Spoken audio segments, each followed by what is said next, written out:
One of the most thrilling days of the 57th International Biel Chess Festival is officially over. Today we're witnessing the Blitz tournament in both Masters and Challengers triathlons to determine who is going to qualify for the final stage. There was a lot of action, a lot of drama, a lot of time scrambles, unexpected twists, and we have selected for you the 5 most interesting moments from both Blitz tournaments in Masters and Challengers. So we are going to start with the game of the round, which featured quite a bit of mistakes, but it was very, very interesting. This game of Ike Matrisyan against Abhimanyu Mishra, the game continued in a very unclear position with rook h4. Here, Matrisyan tried to bring his rook in the game. He missed that black and sacrificed knight c6 with the idea to play rook b8, and now black is suddenly trying to go for the mate. After king a2, rook b8, here white had nothing better than to play rook b1, and after knight b4, allow black to win the exchange. However, even this position was not very clear, because white's bishops are pretty strong, and white also has 2 passed pawns at both flanks. So the game continued with a5, h6, a4, bishop d1, queen c4, king b2, and it was not really clear how exactly black is planning to win this. So here Mishra repeat the position a couple of times, and I'm tempted to play f5, e4, f4 to cut off the bishop from the pawn on h6. After h7, queen c4, king a3, queen c3, king takes an a4. Here black had to go for queen h8, and now suddenly the white c pawn becomes very strong. After c6, bishop f3 and king b5, now it was white who was taking over the game. After e5 and a couple of checks, here it was very difficult for black to be accurate, and suddenly it was the Armenian grandmaster who was completely winning. Apparently here the c pawn is unstoppable. For example, here queen a8 followed by bishop a6. You don't see very often when the black queen is powerless to do anything against the bishops. So after queen x1 c4, white simply promoted to a queen, so you would have thought this is going to be an easy victory for the Armenian grandmaster. However, the action continued in a time scramble, and suddenly it was not so clear, because black was pretty active, and we followed to this moment when after queen f2 it felt like it's almost mate on the board, and yet it was not. g4 was played here by the Armenian grandmaster. About here, there was something unexpected that happened here. So here white played king d6, forgetting that the black king on h3 might be potentially standing on a stalemate.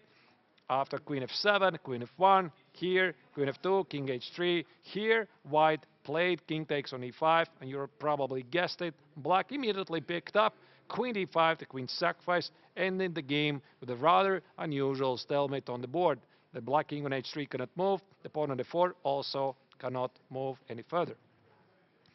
The second game of the day was the rise of Pragananda, the winner of the Blitz tournament, because so far here in Biel triathlon, the young Indian star was clearly suffering, and he was looking to change something in the Blitz tournament. So in this game against Vincent Kammer, it was a rather interesting game. From the very start, he had a very powerful position, and he attempted to play here with a 5. After f5, of course, it feels very natural that white should proceed to charge forward, although king f3 would allow white to stay within the balance. It would drop the pawn on b3 with a check, so it's quite understandable that white continued with king g5, threatening to play h6 or bishop e5. However, with one move, everything changed. Suddenly, Prague found this very nice resource, bishop c3, threatening a mate on the board. White continued with h6, and after bishop f6, king h5, it felt that it might be still okay for white, if not for rook b3, and now suddenly it was Prague who was delivering the mate, forcing the young German to resign. And this also meant that at the end of the day, Prague not only won the Blitz tournament, but he also managed to qualify for the final stage and cut the big gap between him and the leaders of the overall rankings. And since we talk about Vincent Kammer also, we should mention that unfortunately for the young player from Germany, this was a very unsuccessful tournament, because he started really terribly with only half a point out of 5, in the end finishing the tournament with 2 points out of 9.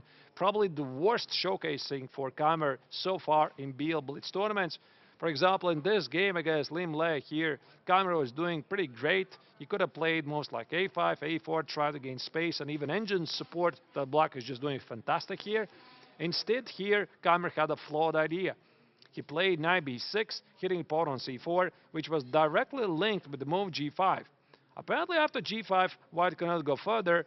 After knight h5 or knight e5, the knight is contested, so you'd think the knight has to go to h3. Well, apparently what he simply missed, that after knight e5, and c takes on d5, if he captured the pawn on d5, he simply forgot that white can capture the pawn on e4. Maybe this is what he had to do. Now instead he played bishop f5, and now white just got a dream position, and soon after black was simply demolished with a very powerful attack. So Winston kept falling apart, and he was unable to find the pace, and Prague in the meantime was finding his game in the Blitz tournament, and already a couple of rounds before the end of the Blitz tournament it was becoming pretty obvious that Keimer is not going to make it to the final stage. Also, the Challengers tournament featured the rise of Salem Saleh because he had an incredible showing of 9 points out of 10, essentially sealing the deal for the Challengers Triathlon. Here is his game against Vaishali, one of the co-leaders of the overall rankings. Here, after the very interesting opening, Vaishali started to go wrong.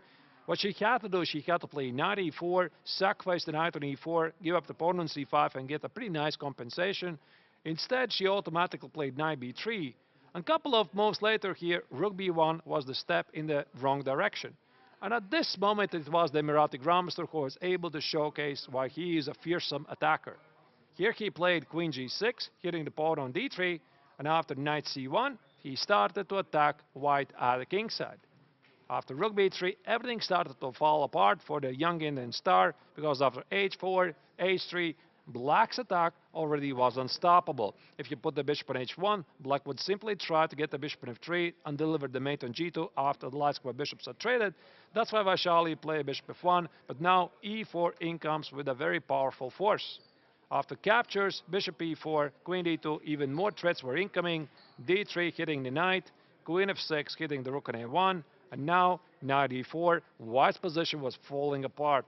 After rook d3, knight f3, here black could just take on f3, the white queen on d2 is under attack, so Vaishali simply had to resign the game.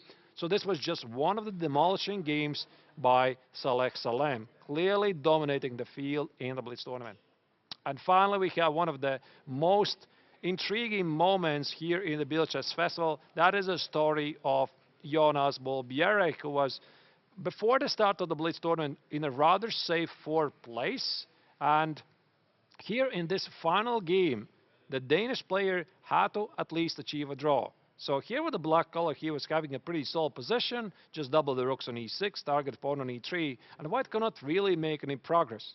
To make things worse, white played in time scramble queen h6 check, and after king g8 simply forgot that the queen on h6 is trapped. So white played king f3, and here with 9 seconds on the clock, Bjerre could have sealed the deal and his place in the final stage by simply playing rook h7.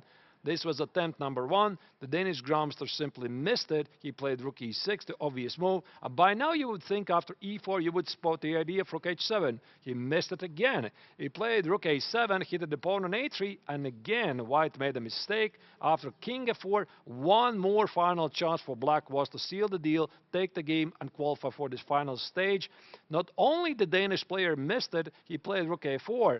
White was able to save the queen, but a couple of moves later, he blundered away the rook. Not only this cost him the game, but also the participation in the final stage, because his main rival, the leader of the tournament, Salem Saleh, scored another victory, and he was leading by 12.5 points. Here we see the current standings of the triathlon in both Masters and Challengers. Limle still holds a solid lead in the Masters section with 3 points ahead of Martirosyan, but Prague is now within the striking distance, now sharing third place together with Mishra, who lost quite a bit of points in the Blitz tournament.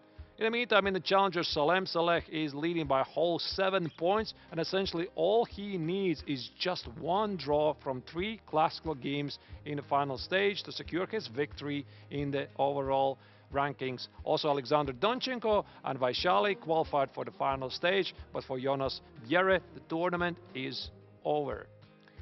The action will return on next Tuesday for the final stage when the top 4 players in the Masters and top 3 players in the Challengers section, they're going to fight it out in more classical games. Stay tuned, come watch it live at 2 p.m. Central European Summer Time, the Swiss time, and see it live. Take care.